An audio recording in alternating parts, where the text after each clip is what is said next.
What do you want for your children? An above average life?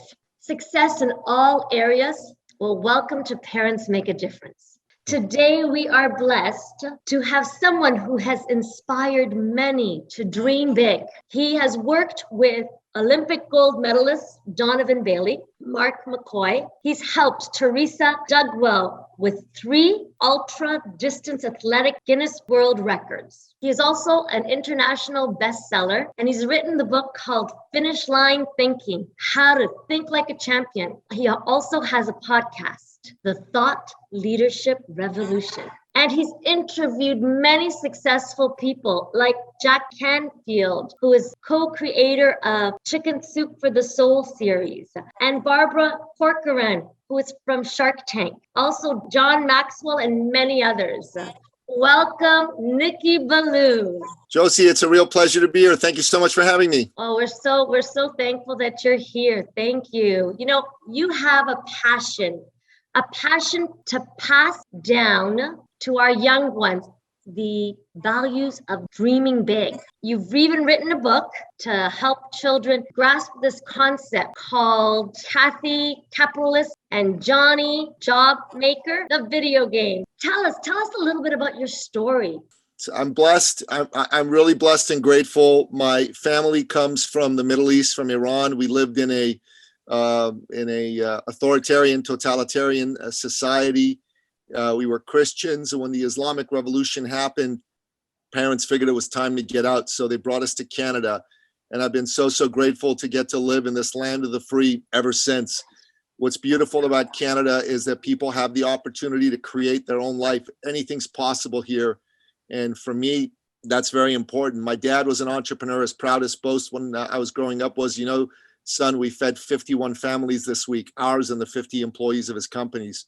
So to me, entrepreneurs are the most important people in society because they create all the jobs. They take all the risks. They're at the frontier of survival. They're like the old settlers in the Old West in the US, getting in those little covered wagons and moving there. That's what they're metaphorically doing in this day and age. And for me, those are the people I want to serve.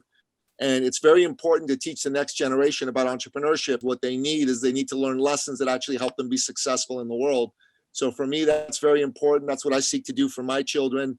And that's one of the reasons I love coming on shows like yours, because we want to inspire parents to be able to do things to help their children learn how to think critically and become successful in the world. Yes, absolutely. And I was listening to one of your podcasts with Barbara from Shark Tank. There was a certain lesson there from her in that podcast that we need to be able to handle obstacles.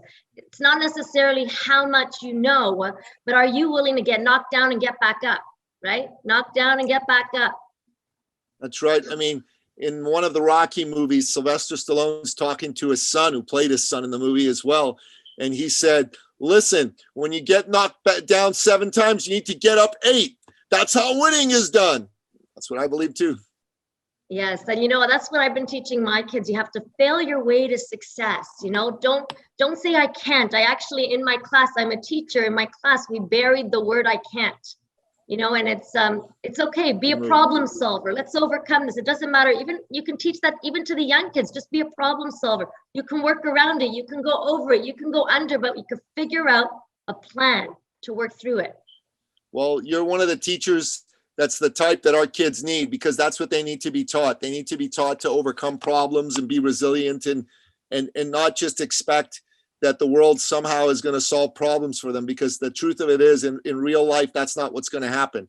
You got to learn at an early age to take ownership and responsibility for your life and be able to look problems squarely in the eye and deal with them. That's how you become successful. Absolutely. I know if you hear someone blaming someone else, and I know you and Barbara were having this conversation, if you're blaming someone else for the problem, or you start to just lose faith that you can achieve it, already you're losing the battle. It's saying, I'll take ownership. Let me see what I can do. Okay, it's my fault.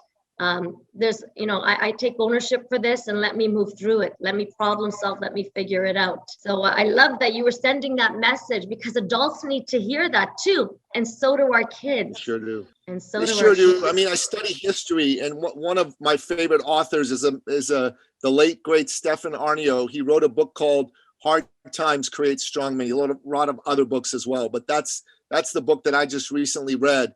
And in it, he talks about the cycle of hardship is about an 80-year cycle, because that's when the collective memory of society fades away. So you look back 80 years ago was World War II. After 20 years, those strong men and women, they created an easier life, right? And then after another 20 years, that the easy life creates weak men and women, right? And then the weak men and women create hard times again, and then the cycle begins again. So it's been about 80 years right now. We're in that kind of timeline where these sorts of things are likely going to happen. Again, I'm not saying necessarily there's going to be some sort of big global conflict or anything, but certainly there's a lot of changes that have taken place right now. It appears that this pandemic and so forth is some of the hard times that are coming to people. And the folks that are going to solve the problem are going to be the strong men, strong women who are going to step forward and take action and make that happen. Absolutely. When I had gotten married, I had gotten an education and I was broke. And I thought, there's something wrong with this picture. My parents came from Italy in debt. They needed tickets. They needed money for their tickets just to get over here. And they, in my opinion, they have had success in their life. If financially successful, they did some real estate, worked very hard, saved a lot of money. And I thought, there's something wrong with this picture. We've got an education, we've got the language, and we can't make it, and we're struggling. I had to reevaluate my whole life and say, okay, what were they doing that I'm not doing? And I even though I was born here, I feel for what they did for us. And I thought, wow, they truly, I'm so blessed to be here in Canada, the freedom to have here, the choices. And so I had to reevaluate also. And that's when I said, okay, so real estate was something that I needed to do, that I chose to do because it was something that they taught me. They gave them some security. And my father wasn't making a lot of money. He was a bricklayer, but he did own his own company. And he was shy, but he was out there getting the jobs.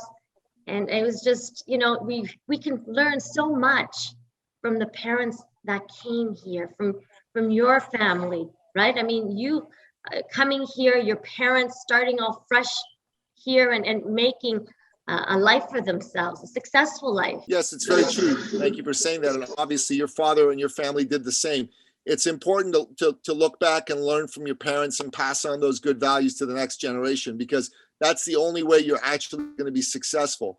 You need to sit down with your children and you need to share the history, the lore of the family with them. Look, my dad came here from Italy with $10 in his pocket or whatever the amount was. And then you just walk them through all that.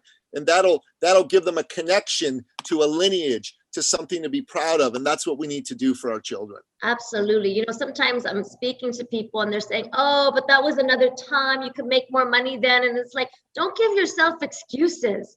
You can always find a way to overcome. And that's what I love about your podcast, because you're raising people up, raising their level of thinking by bringing all these guests on. And I enjoyed even listening to a few weeks ago, you did the one with Tom Dreesen. Yeah. Frank Sinatra's sidekick. Yeah, that was awesome. That was fun. And I loved the message there. I mean, to learn that Sinatra was such a giver, right? He was a big giver. I mean, we want to see successful people giving. Sometimes people have the wrong idea of what successful people do. And they'll say, I don't want to be successful if I'm going to be money hungry or this or that. No, you can be a huge giver. Money is not evil. It's what you do with it that you can make it good or evil. It's your choice. It's just a tool to give you choices, right? Absolutely. Money is a wonderful thing. It's just a tool in the hands of a person that can do incredible things. In the hands of the wrong person, it can do horrible things. But what you want to do for yourself is understand that money is what's going to bring you freedom, and it's going to bring freedom for your children. So it's extremely important to teach them the true laws of money, what it takes to earn it. You got to teach kids responsibility, ownership. You got to teach them that they need to go get skills that actually are valuable in the marketplace. So all these things to me are extremely important for children to understand. The old-fashioned way of saying, I think I'm going to go to school to find myself. It takes too long these days. It's too expensive. to do that. I think it's important for parents to help guide their children.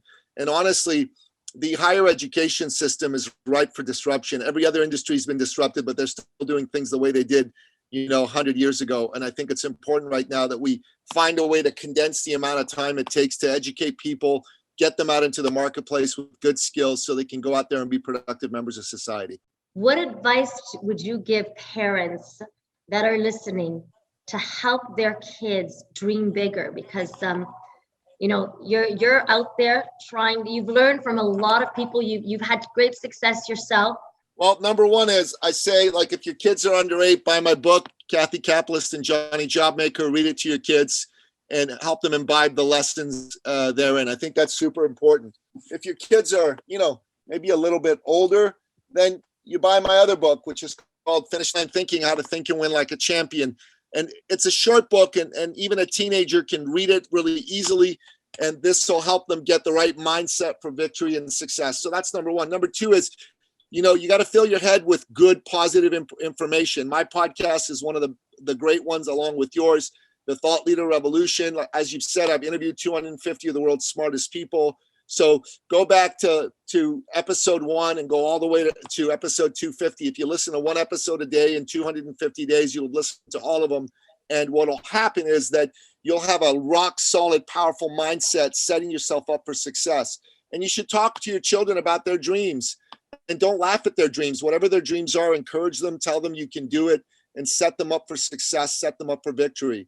If you do those things, your kids are going to do well. But the most important thing is, don't raise your child to be a snowflake. Don't raise your child to believe in victim mentality. Raise your child to be an ownership, principle-centric person, and raise them to take responsibility for themselves. And sometimes life is going to be unfair to them, but that's okay. If they become an ownership, principle-centric person, they're going to be able to overcome anything life throws at them. While if they become a victim mentality centric person, if they become some sort of snowflake, what's going to happen is they're going to melt away at the first sign of trouble. They'll never be successful. They'll always be living in your basement. Even when they're older, they'll be playing video games, and they'll be complaining about why there aren't any opportunities there. And you don't want to raise that kind of child. No way, no how. Absolutely. I know. I tell my kids, okay, just fail your way to success. So ask, what's the worst that can happen? They say no. It's no. Like, take the plunge, just like I took the plunge to ask you, and so grateful that you said yes. So grateful. Thank you so much for joining us. Now, parents, I hope you help your children to dream big, to be leaders, not followers, to fail their way to success. I want to encourage you also for yourself to think big, to join the podcast, Nicky's podcast, Thought Leader Revolution. Yes, and I just want you to remember that parents make a difference.